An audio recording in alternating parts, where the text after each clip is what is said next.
Hey there, and welcome to the Brittany Wheeler Show. Join Brittany as she interviews incredible people whose stories will uplift you and remind you the life you long for is just ahead.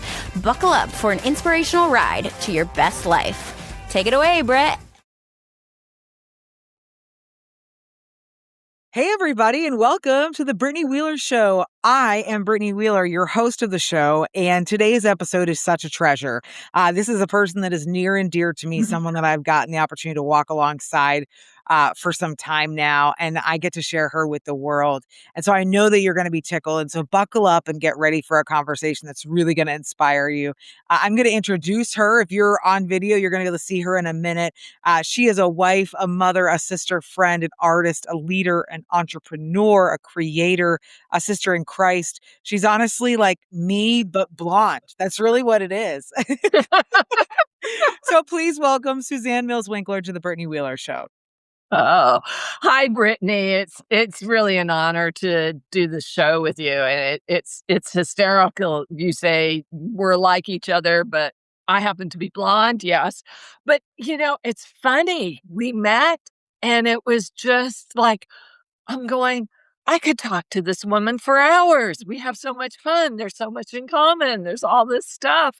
Yeah. It's really a pleasure, and it's great to be on your podcast. I'm really enjoying it. Oh, thank you. And I know that your story and your experiences are really going to speak to our listeners. And I know that because we have such an incredible audience and such a wide range of ages and men and women, and they're all over the world. And I just love that I'm, 1 hour I'm sitting with someone who is about to get married, and the other I'm sitting with someone who claims to be retired, and actually is the most active retiree I've ever met.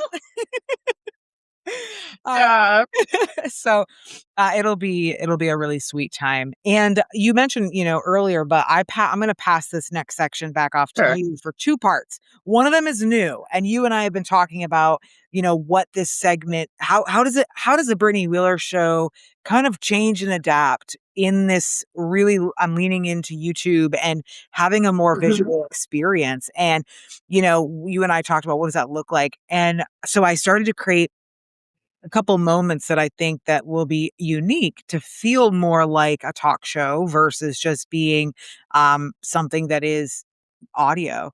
And so the first part is still the same, which is the guest gets to share. Well, for you and I, we know each other. So I'm going to have you share how we met, because that's a great way to start. And then I'm asking guests now to bring in their favorite mug or tea mug to drink and to share where they got it, why it's their favorite, and just a little story of that. So I'm going to pass it off to you. Oh, well, thank you, Brittany. And yes, how we met. It was, meant to be. We met through Port City Community Church, and you went to Port City and said you wanted a mentor. Of course, being Brittany goes to and says, I would like the head pastor to be my mentor. And just so Brittany. And it's so funny. I volunteer at the front desk, and Donna, who's the pastor's admin and kind of the gatekeeper, she comes, Suzanne, you were an entrepreneur, weren't you? And you came from Los Angeles. And hey, how about you mentor this guy? I go, tell me about her. And so she tells me a little bit about it. And I said, oh, yeah, that's a great fit. Because I owned my own business for a number of years, was an entrepreneur. I also worked in the corporate world. And I'll go into that story later. But it's just like, I said, sure. And my walk with Christ, to share with somebody who's thinking and entrepreneurial, it was just wonderful. So we met and had a great time. And I have to say, I mean, there's a mentorship, but I think there's a great friendship. And that I so enjoy. It is a pleasure to spend time with you. I'm in a different season of life, as you said, in in retirement. Yeah, quote unquote. Yeah, I've been real busy today. Real busy every day. It's like, but retirement, it just means I do stuff that I love, and I'm not necessarily doing it for my financial gain or for a job, but I am very active, and it's important, and so that's an important part of life. So that's a little bit of how we met. I like the idea of the coffee cup, and it's kind of funny you brought that up. I did bring my favorite. It's not full because it's too late to drink coffee right at the moment for me. This is a very special cup, and if you know your artwork, you know that this is Toulouse-Lautrec art. I mean, it's on a mug, so it's not 100%, but I have had actually, this is the second version of this cup, I think 30 years. Wow. Okay, it's old, the lot longer than some people have been alive. It's only The 5 years younger than me, Suzanne. Well, I got the cup first because I wanted a coffee mug that didn't match dishes. Yeah, very designery. And it was like, "Oh, okay." And I saw these, on what is it? Online? I forget even. I think it was before online. Anyway, I saw them and I thought, "Oh," and they're all different artists. This is my favorite one, Toulouse-Lautrec. And actually, I went through them. I had to find them on eBay to order them again. And so I have two. And one of the reasons I love it is the actual size. This is a perfect size for a coffee Yes. cup. It holds enough coffee. You can hold it in your hand nicely. It keeps everything warm. It is. I have tried to find other mugs I like, and I always go back to this. And Yeah, so this is my I love that. coffee cup. Thank you for sharing that with us because, and I was, And this, I'll do a plug for them. oh, This is the Masters collection, and you can get them on eBay, and there are all different artists, that's famous artists. They take the artwork and they put it on the mug. So that's so cool. It's super special. The episode I did before this, it was also a really sweet moment. Like I think I'm gonna really like this segment the most because I love to hear what everyone's takeaway is from their mug, right? And I expect nothing less than you and I literally thinking about like what is the most ideal operationally functioning mug? Like yes, there's feeling, but like there's facts, right? And the facts are that you can fit enough coffee without needing to get up and get a refill during your quiet time. You can hold on to it really well. It's not, like you and I think so similar. And I'm like, I love it so much because like if I can't put fingers in and hold it like this, like it's too big, right? Like you gotta right, be able to hold it like this and also like this. It's a but whole yeah, thing. it's all and and enough coffee so you're not going, little tiny little cups. I'll go. Ah. Yeah. Yeah. I'm good. Yeah, I feel the same way. So thank you for sharing that mug. It's beautiful and sharing that with the world, honestly. I love that so much. And I have all of my mugs are in storage. And I will say I have one mug that I've been using at James's house and it's the same mug, but it's because it's like a perfect tea size mug. And I will say there is a difference between tea amount and coffee amount because I think with the tea amount Sure. you could go smaller or bigger. And I usually put a fizz in mine, so I do a bigger one. But your husband is British, and so there is a smaller teacup that's adequate for an afternoon tea, experiencing that with delicious scones and cookies and whatever. So tea is a little bit different of a mug measurement. So I'll be interested to see what guests come on that just drink tea and how they choose their favorite tea mug. Yeah. Yeah, it's a whole different thing, and like you said, my husband's British, so tea is a certain thing, but I have gotten him to drink coffee in the morning. Yeah. When we were first married, he had to have tea, and I had a Brown Betty teapot because I had to make tea a certain way, and it was a whole thing. Oh, But I said, yeah, it's just easier. We both have coffee, yeah. and he has tea. be in the afternoon, and that's fine. That's great. Everybody wins, right? Everybody Yeah. wins. So I want to jump back in to kind of go backwards first, right? I would Sure. love, I think you have such a beautiful story. What was your childhood like, and how did that frame your adulthood? And share what you feel most, applies, if you will. Oh, yeah. Yeah. Well, in going back, I am originally from Boston, but I was very young. Our family, my family was all from Massachusetts and Connecticut and all that area. And my parents were rebels and they moved out west. And I was actually in sixth grade. We ended up in Southern California and moved to Newport Beach, which is a beautiful place in Southern California. And that was that location, that whole thing of my parents moving is so pivotal because on not just the blonde hair, but I am a California girl. That was my home from sixth grade till 2020. Right. And that's it's a long time. Yeah. And it was wonderful growing up in Southern California. It was, there were challenges. I knew early that I was an artist. I started doodling in the drawing things. I was also I loved math. Don't ask me why. I loved math. I loved art. I have odd skills for an artist. I really, and I ended up in management and art, and I'll explain that later. But anyhow, when I was young, that was really something I did. And I remember I was in junior high school going into high school. And in the summer, I went down to Laguna Beach and I'd take workshops. I took a life drawing class. Okay. I did 6 foot, on big paper nudes, men and women.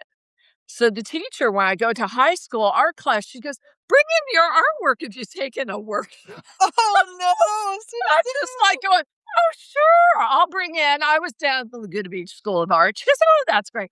I bring in these rolls of paper and I unroll like a half a dozen nudes, men and women, fat, skinny, everything. And I'm just like, bigger than life size. And I'm going, yeah, this is what I do. So Oh, I don't know. They did throw me out of school, but it was like, okay, Suzanne, please don't share about what. please don't share what art you're doing at Laguna Beach School of Art, please. Thank you. Yeah. But anyway, it was really, really a passion. And it was my childhood. My parents were middle class. It was really there was a lot of love and care. I was raised Catholic, and that has to do with my whole upbringing, and still very Catholic. There was and we go into high school, there was just stuff that, you run into. I was always the artsy group and different stuff. But I was able, and I really think looking back on it, God sort of had a plan and kind of kept me safe enough, even though I was wandering off in all kinds of crazy directions, that I went, I studied fashion design first because I thought, for a job. And then I was accepted into Art Center College of Design. And Art Center is in Southern California. And it's a very, very tough school that's commercial art. But it was so perfect for me.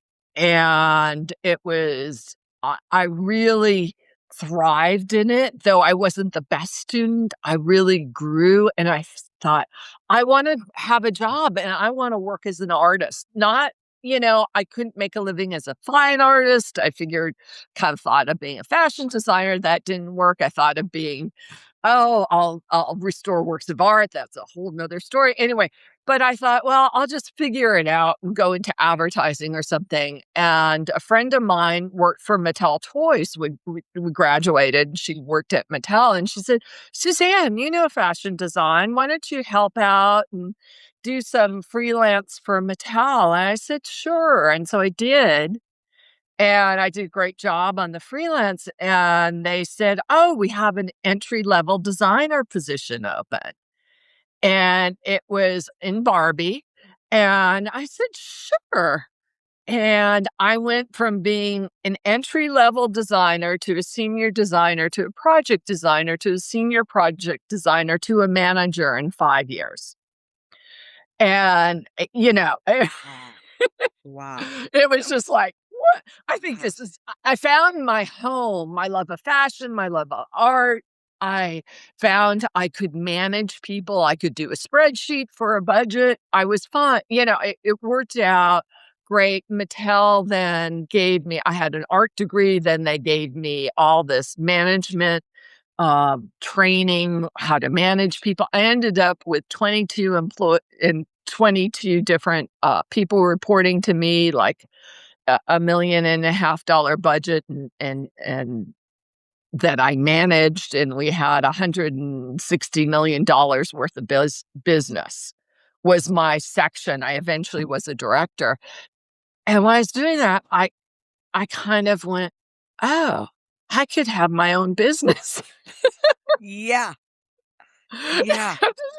Some businesses aren't this big. Yeah. But that path, and it's very fast in 5 minutes, but it really, I look back on it, and the things that came about, where I went, the opportunities that came out, and at the same time, I was Catholic, but not very Catholic, but I was trying to find a home spiritually, and really, really looking, but not finding anything.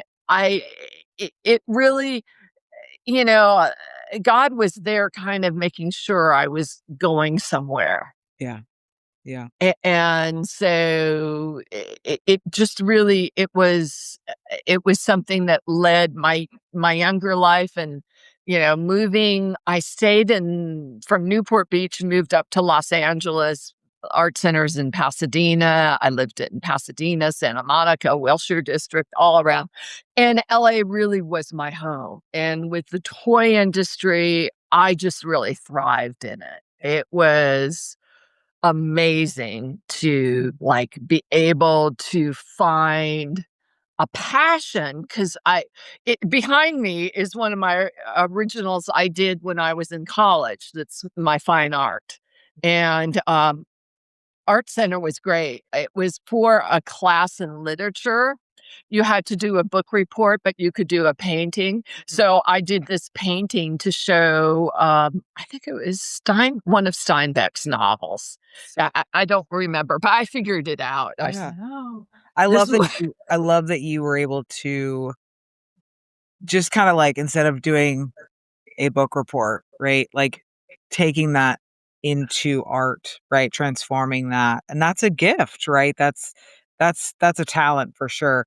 One of the things that you were sharing earlier that came up that I have felt about my life, and now you guys have heard a little bit of her story, and so you understand why she was perfect fit at the beginning as a mentor for Brittany Wheeler. That makes sense, because my first big girl job, if you will, also had a very similar trajectory of quick and fast. And similar to you, there was a lot of things missing. There were a lot of holes. And while I was successful in my career, I was super empty in my personal life and really struggling in that area. And I know that we've talked about a lot of that offline. But one of the things you mentioned about God having you as a child, I look back and I go into moments and seasons where I'm reflecting of when I knew of God, because I also was baptized Catholic, when I knew of him, but didn't have a relationship with him. And then I think about all the things that I had gotten into, or the side streets that I took that were so far away from him. And then I've come back to this realization, and I feel like you probably had something very similar. One of the things that I know to be true about, my parents' generation, your parents' generation, and the Catholic Church it was a very strong prayer life. I wouldn't necessarily say that I had a family that I saw walking the walk, but I had a family that prayed. My grandmother prayed every single day. And so in these past year or so, I've really started to reflect on those times, and to think about where I am now, and to watch even my sisters and I and my mom and be like, Oh, there was a prayer of protection. There was a prayer that guided me here. And I think I really feel that's the same for you is like who was praying on your behalf, right? To keep you Mhm. guided until you were able to find God in a way that you could have a relationship with him. And even just from what you were sharing, that's also what it really feels like. Yeah. Yeah, I would say definitely. I know my parents, especially my mom, on praying and wanting things to happen, to pray for things to happen. That would be definitely something that makes, I think, a big difference. And it's life kind of meanders through, and I'm at a season I can look back and go, Yeah. Yeah. this, yeah, that's but it is prayer is super important. Of course, now, I mean, it's a whole different ball game, and with both for my husband and myself, we both found I sort of I would say came to Christ in 10 years ago, 11 years ago, and both very similar times. So it was, again, a plan. Not that we were far away, but we were just very casual Yeah. about it. Yeah. You know, that was just really, that was, my spiritual walk. And my work life, it was, I had 16 years at Mattel Toys, which was great. One of the things that's wonderful about it is that because I did design development, they sent me to Asia, to Hong Kong, like 2 to 3 times a year. And I've been to Hong Kong and into China about 40 times. So and still every time I go over there, people look at me. I'm 5 foot, well, I'm 5'8" now. I used to be 5'9", but yeah, Who's shrink a little bit. counting? Yeah. Yep. Who's counting? And I'm tall, blonde, blonde, and they would be like, "Ah, your first trip to China." It's like, "Grandma, Yep. I'm really home here." And they'd look at me very strangely. And actually, I think I've shared with you, I think I had on one of my business trips, I had to have my appendix out. And I was in Hong Kong, and it was like it was actually a good thing because I had so many people that supported me and so much stuff, and I had great medical care and all the stuff I needed. It was the perfect place to have an emergency appendicitis, but hey, Yeah. it's like Yeah. It's it's so kind of fun. it's super interesting too. I kind of was going a little bit back in your life too, and just kind of seeing also, obviously a lot of personal stuff you overcome, but how you stepped into, being a mother and life with Jim. And I just think that also is really special and unique in, the fact that your children are your children, and you wouldn't know, right, that they were, Jim's children and that they were, adopted into your life.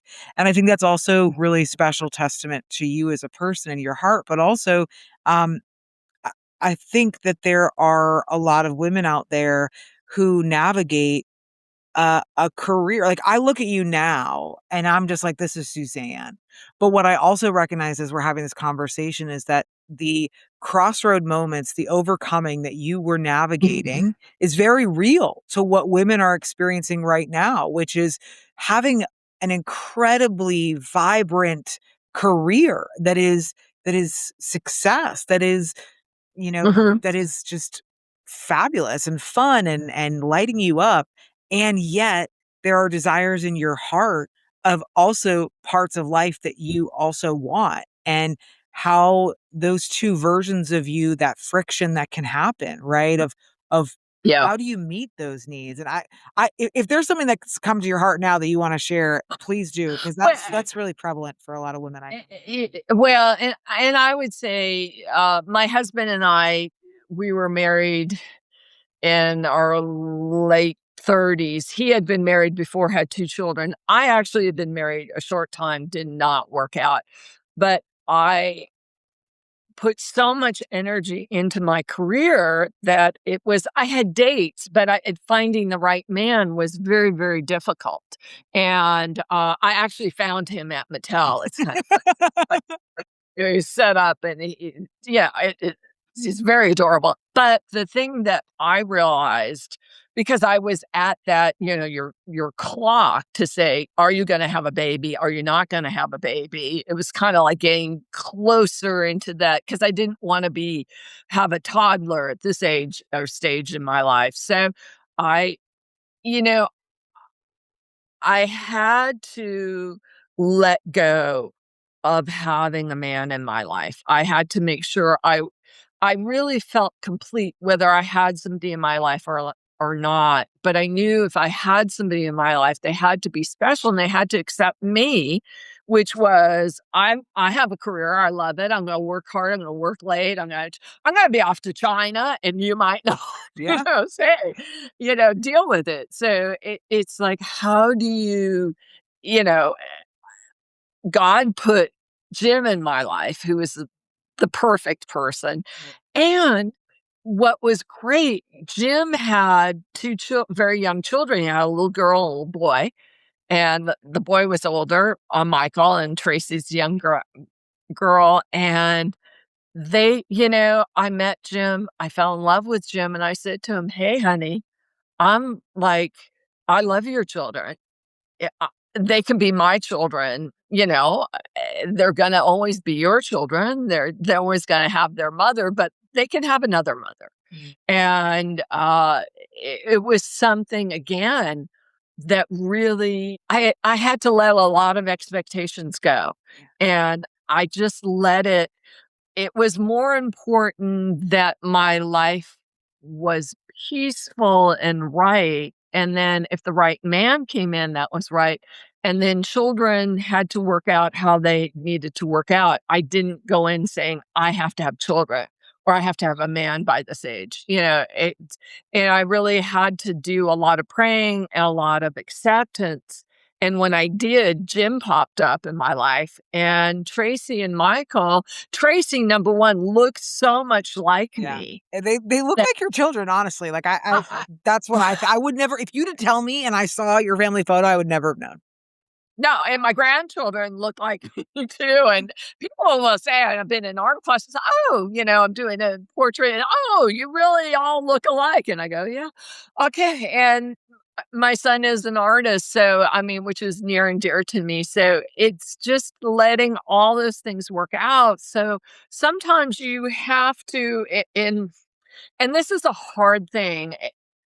One of the things that makes me strong as a manager, as a director, as an entrepreneur, as a business owner was that I take control. I do things. I know how to get stuff done. But marriage, children, other stuff. Yeah. Yeah. You can't always be the one in charge. No. No. Life happens. So it was, really, and this helped with my walk with Jesus, is that I had to let go of that control. Yeah. And I had to say, no, God, you are in control. It's your will. It's what you want. And I'm going to do what I can do, but I'm not going to control. It's not my control. But that would be advice I would give to women, But it is fun. I think, if you want to stay home and you can stay home with the kids, do it. Yeah. It all depends. Everybody is different. And I think it's finding where your heart is. Yeah, that's so good. And I love that you talked about finding peace, and being right with yourself, because, there's a lot of stories that you and I have parallel that we will not share on the Brittany Wheeler Show. And a lot of discovery, a lot of late nights, a lot of, moments that led us to here. And I know that it creates layers of relatability. It creates compassion for you and I to be able to love people well, because we understand people in a way that some might not. And also we know what it's like, as I am kind of, I think, coming around the corner in this season of shalom, and what it's like to have that rightly relatedness and falling in love with myself and falling in love with not being lonely, but being with God and myself, right? And enjoying quiet time and enjoying what Brittany Wheeler brings to the table.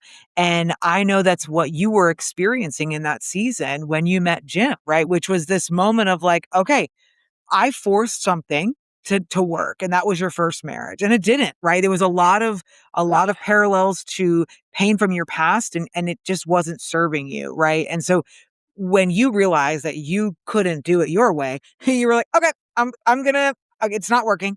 I will give it to God, as it's famously quoted. And then because you were such in pursuit of your own self, right? You didn't know that Jim had been there, right? Like the Jim was around, and It was next to me. I didn't know it. you didn't know, right? Yeah. And so I Yeah. think there's a lot of women and men that are so like and I've had a couple of these conversations recently of like, just stop looking. And it's Mhm. not because it's this cliche, like once you stop looking, you'll find them. No, it's not even Yeah. about that. It's that your attention to self is going to be so much of the priority that you're going to get distracted. You're going to wake up and realize, holy crap, like who is this person?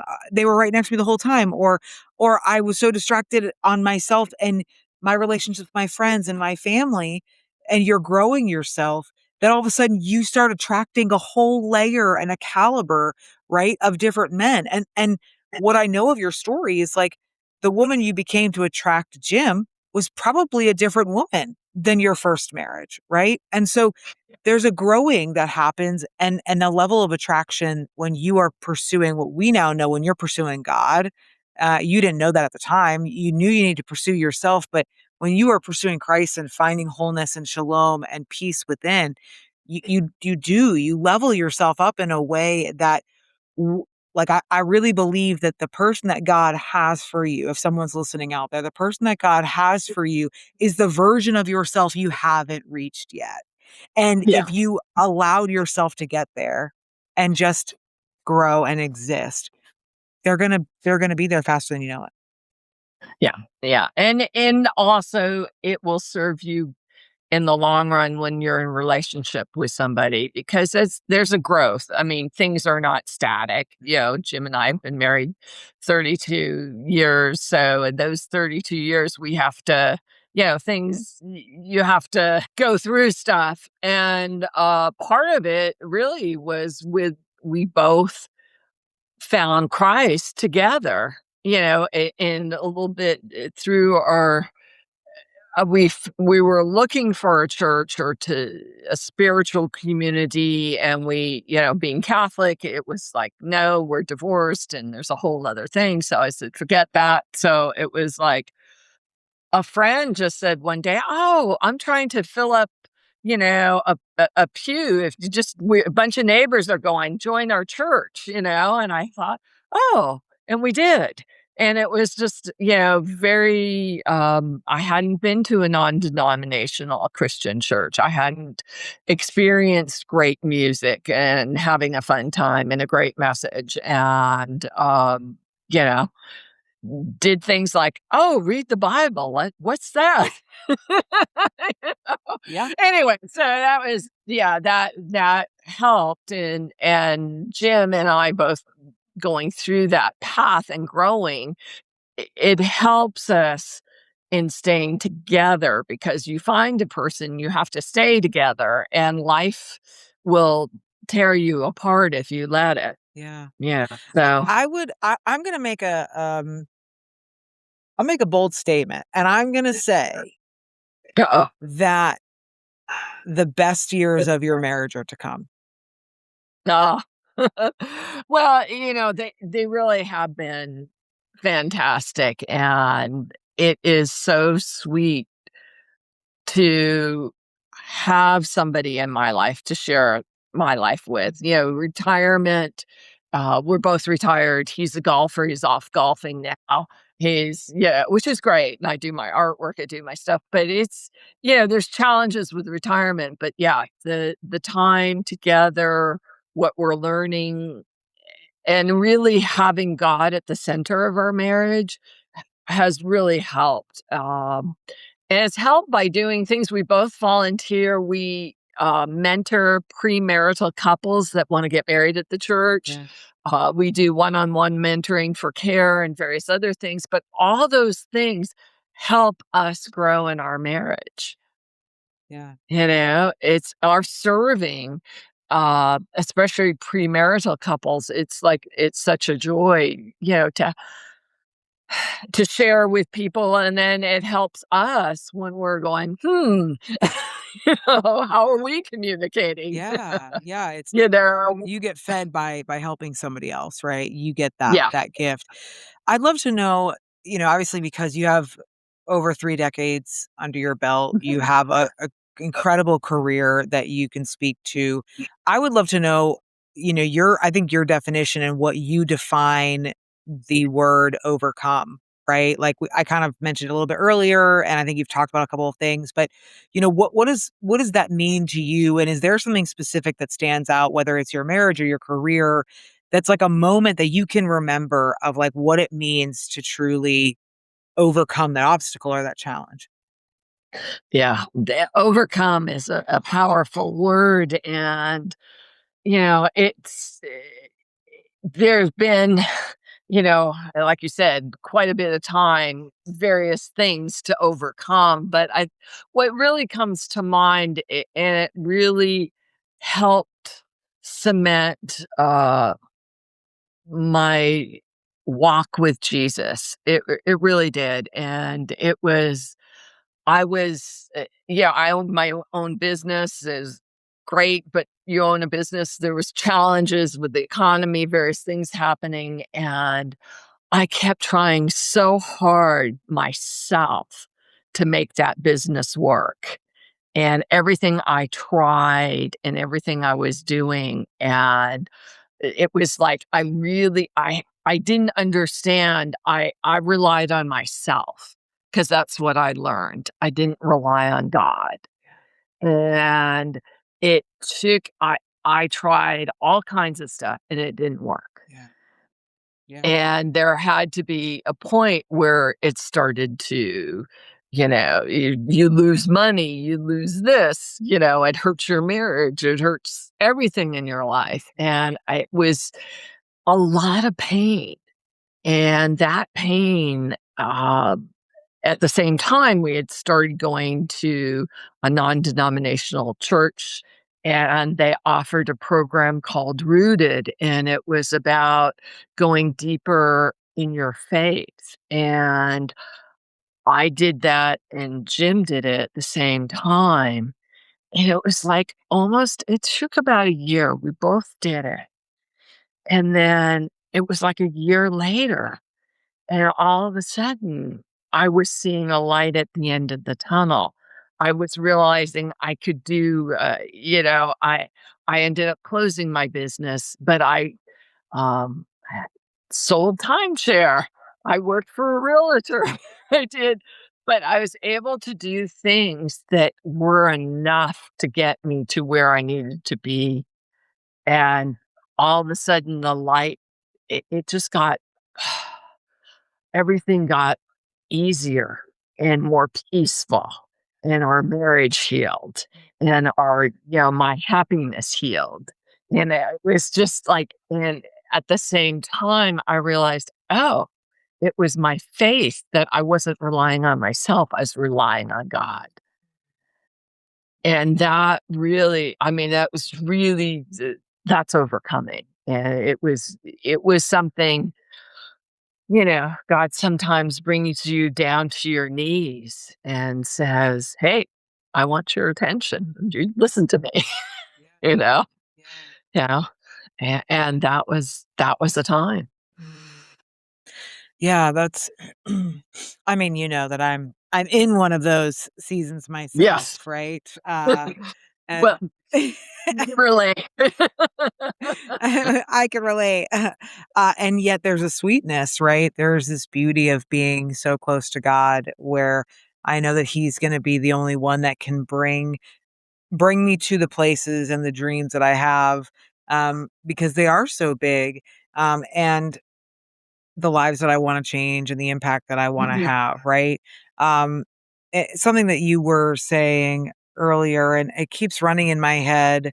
Um, well, it's more so the premise of mentorship and friendship. And then I went to the Bible and I'm thinking about Paul and Timothy, and I'm thinking about Naomi and Ruth, right? And obviously Jesus and the disciples. And I, the mentorship piece for me has also been coming back up when I speak to men or women, because I think there's such value in having somebody who has gone through life, the season that you're in order to give you perspective. Um, for us, we very fortunate, you and I, that we could go to a place of not just mentorship, but friendship, right? That there's this true like richness. Um, but I think I'd love to know two things.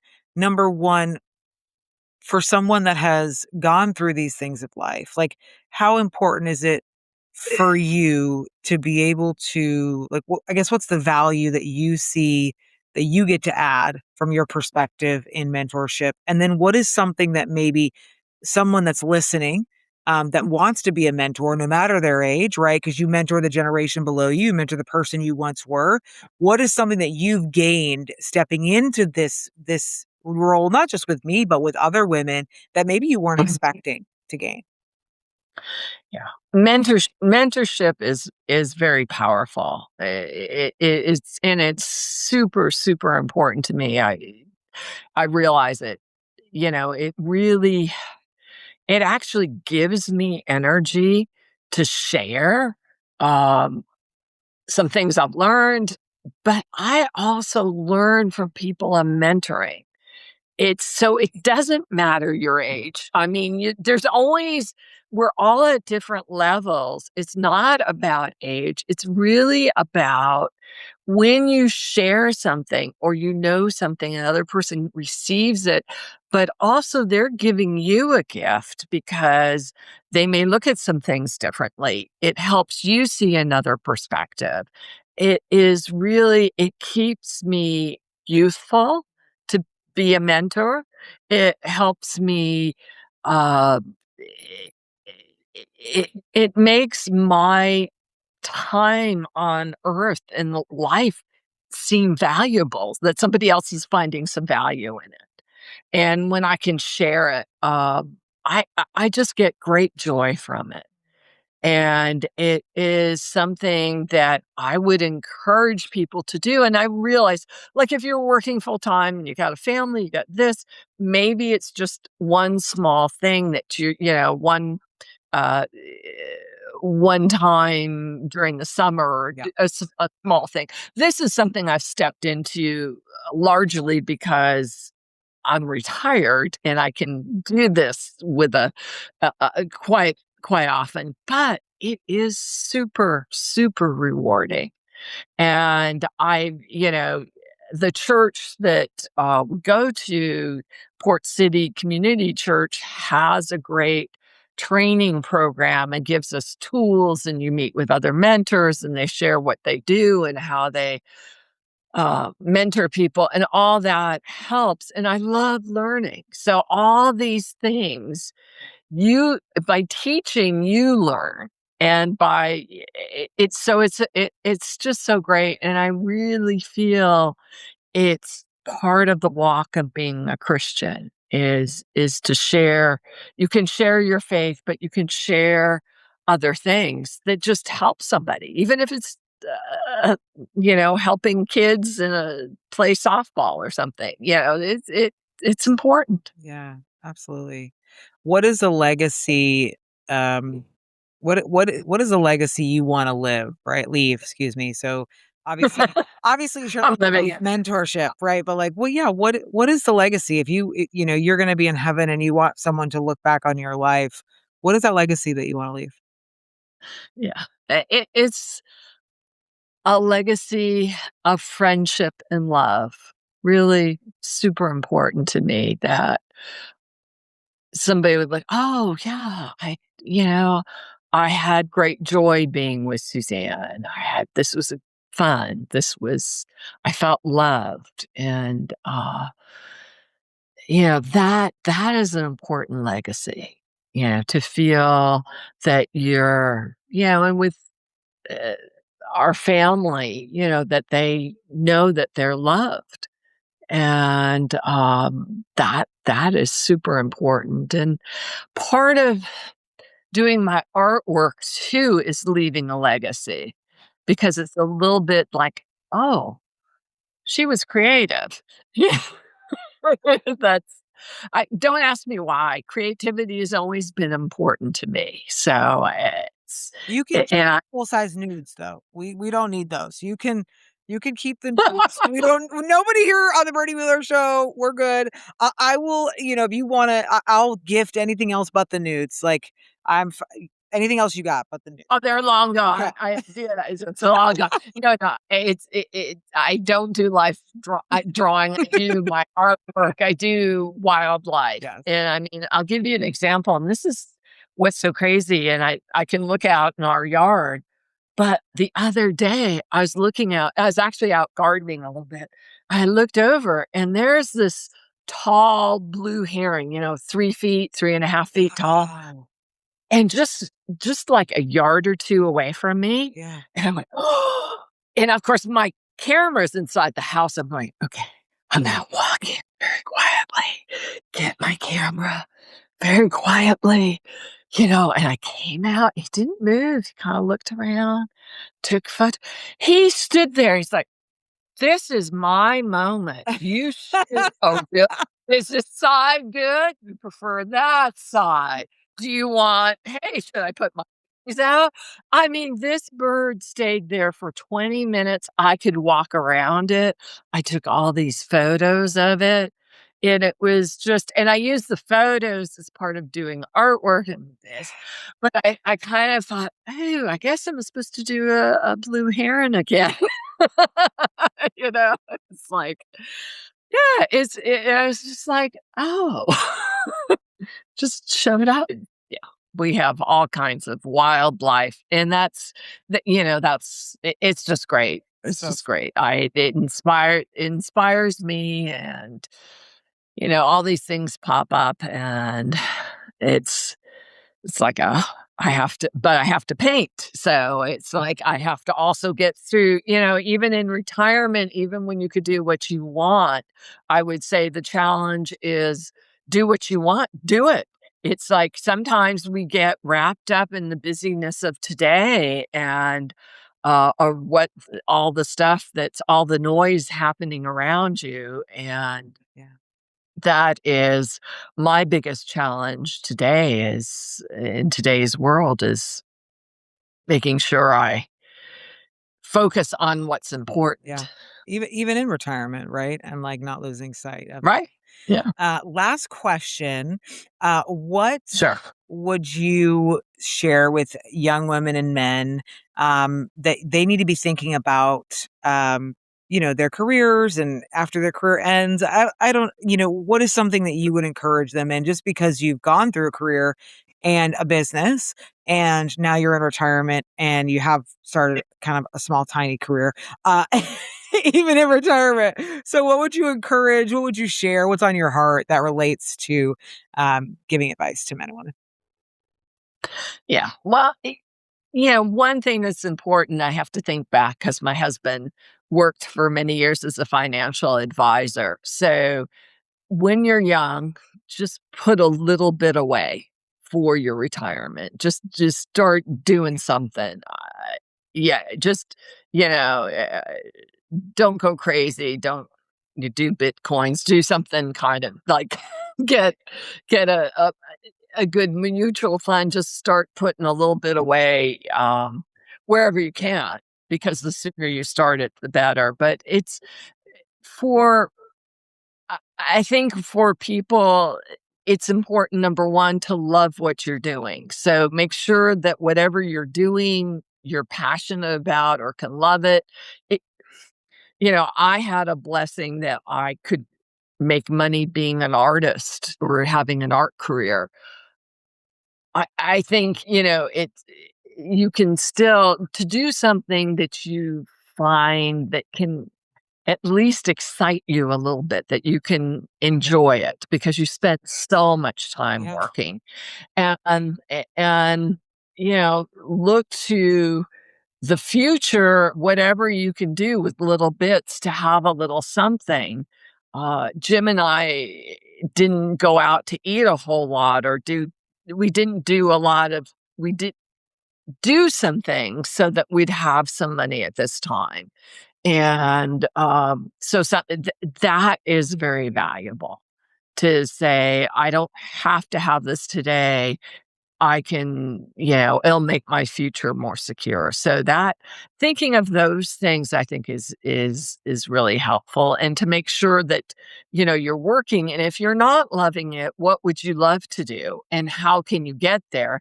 Don't quit your job, but just like, how can I go on a path? Sometimes you have to do certain jobs to get to your path, whatever that is, that's going to be right for you, but just to kind of trust it and keep doing it. That's good.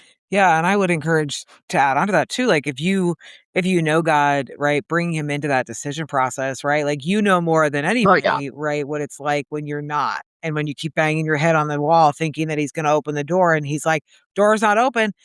And I will say there's also free will. Right? There's also an element of like you listened, right? But if you would have kept banging on the door and moving forward, free will does exist. So God may have let the door open and all those things would have continued to hurt your marriage and been hard for you, right? So you listening to God and saying, I keep banging my head against the wall and this isn't changing is an obedience that is God's gift, right? And I think a lot of people think that like following Jesus is lack of free will. And the reality is it's not. It's actually free will and knowing that God's plan is better for us. And so if you're obedient with him in the processes, in the decision making, in the, hey, this door is being closed. Is there another door? Right? It's under Go ahead. Right, Yeah. right. Yeah.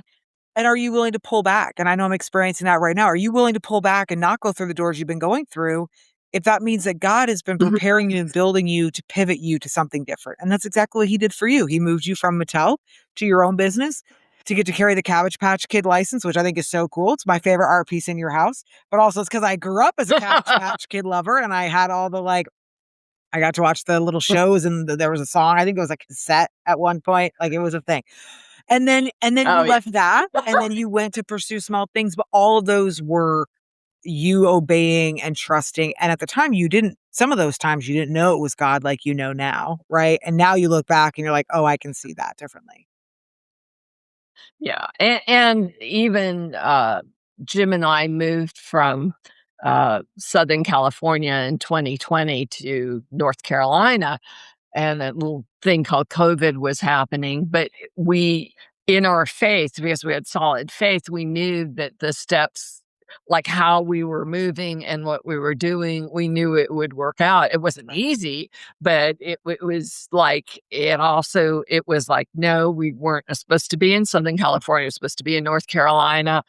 We'll just go through this. So it's like you can know the path and it doesn't make it easy. It doesn't.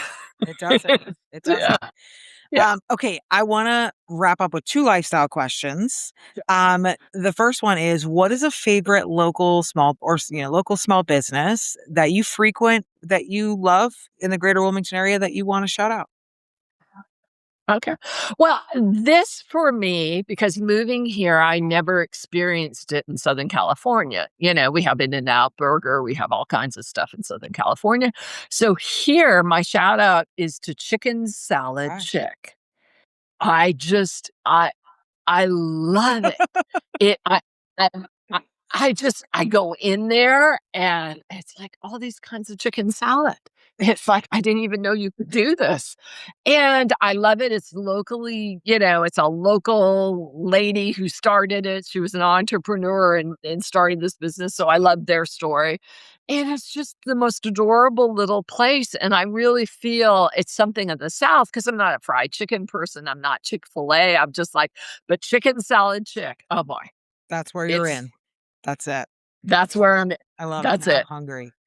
Oh gosh, being an interview and being hungry is not easy. Now, Not a good. what is a book that you've read multiple times that you believe someone listening should read? Well, actually, I'm going to give you a series because I don't actually read books multiple times, but this is a book series that started with one. I think book 21 is coming out in October. I pre-ordered it. Jim and I both, we listened to it together. It started for road trips, but now we listen to it whenever it comes out. It's by Louise Penny. She has done the Inspector Gamache series. And it starts out with Still Life. And I think it's Grey Wolf or something is the one that's coming out in October. But anyway, it's a detective series, but Louise Penny puts in her characters a humanity. It doesn't have a Christian base, but it has a moral base that is really, it's like looking at the world a little differently. So I would say you need a series and I have to read series in order, Yeah. Yeah. it's like, and you want to start some books and go through them, boy, that will keep you busy for a while. What a great recommendation. Also, I love the idea of doing something with your spouse or your partner, right? I think, you dropped that in there, but I think that's really valuable for people listening. Like, what is something small, right? Which is listening to a book series that you and your partner can do. That whether it's road trips or whether it's, you are in the car together, or maybe you just spend some quality time and you're hanging out and, kids are at the babysitter or whatever. Like, I think that finding time to come together, regardless of it being a date, right? There's a sweetness. And I keep saying sweet because I think that that's a really good word to describe like the intentionality behind meeting your partner in a moment like that. Yeah, and it's fun. There are little things that you can do together that really make that are fun and great. And anyway, so that's my reading I love recommendation. that. So, or I love that. Okay, now that you just said that, okay, one last random question. Is there like a date night, or is there an activity, or is there something that you and Jim have adopted that you believe really has helped you guys stay close or stay understanding each other, something that that you really value in your marriage? Oh, well, there's a lot that I really value, but to I think what's super important and something we started early on is that we always tell each other that we love each other and have time for each other a little bit, and generally it's at the beginning of the day and the end of the day because we're retired and we're very busy. Yeah. We're gone during the day. But it's in making sure we tell each other that we love each other. And that is, you have to. It's so important. After 32 years, it's still as important. That's so sweet. It's so beautiful. Thank you for sharing that. It's going to bless somebody. I know it will. And you and I were talking, just a couple weeks ago about how, well, it's neither here nor there. Anyways, I thought it was relevant, and then I played it out in my mind. I'm like, it's not. And welcome to Brittany Wheeler's Mind, you guys. Sometimes I'm a step ahead. Give us a quick blurb about the type of art that you do, and where can people find you if they want to purchase originals or prints, or maybe take a class if they're local? All right. I do mixed media and I use my photography, a lot of wildlife. I will be in eh, the Car- the wildlife artists of the Carolinas show that will be coming up. I teach at the Leland Cultural Arts Center, but you can go to millswinkler.com, no hyphen, just all one word, millswinkler.com. And I will be updating my calendar with shows and various things. I'm going to be in a lot of local shows to with my artwork this fall and going into 2026. Incredible. Also, I just want to say that one of the things that Suzanne has instilled in me as a life goal is that her and her husband, Jim, because we've been talking about Jim so much, they have a business card, and it's not what you think. It's not a business card because we do business together. It, like, is in the traditional business sense. It's because they're so involved in the community, so involved in church, that they were like, well, this is just going to be easier for us to put ourselves on one card. So whether it's you want to talk to me or my husband, or you want to talk to me or my wife, we can give a card. And I was like, literally life goals. Like, I want my husband and I to be working so much in the community that we both just have the business card. And I think it's literally the most charming, coolest, badass thing that you guys have a business card for the work that you're doing to help others, because it's just smart and it's cool. It's so cool. I love it. Well, it is so fun to have. And no, thank you for that. We enjoy it. We both enjoy giving back. I love that. It's great to be able to do that together. Yes. And I think that's so important. And again, it's an element of when you found yourself, right? You found Jim. And I think that really kind of brings it full circle for us in the show, is just really pursuing God, pursuing yourself. And all the things will come in alignment, for your life. Yeah. Incredible. Yeah. And it will get you on the right path. And that's what it's about. Thank you so much for doing this. Did you have fun? I did. Yes. So this is fun. It's like, okay. Yeah, this was so great. And we already do this already, but to get to do it for other people, and you and I love to help people. So to get to do this and help others is just a cherry on top. It is, because it's always fun to talk to you, Brittany. Always. So we could talk for hours, but I have you do. To do. Shocker. Suzanne has a class, everyone. So we're going to wrap this up. You guys, I will put the information on where you can find Suzanne in the show notes so you can check out her art. It's incredible. She's so talented, and she's going to be continuing different travel excursions that will end up being art forms that she'll be having available for sale as well. And just follow her. And, if you need advice or things, she's also really great at that, as I know. You guys, if you're watching this on YouTube, subscribe to the channel, share this episode.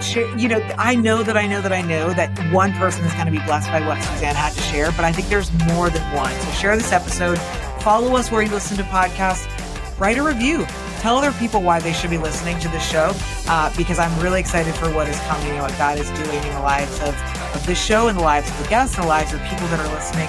And so again, this is your host, Brittany Wheeler. I want to thank you guys so much. As always, do good things, make me proud. We'll see you next time. Bye, everybody.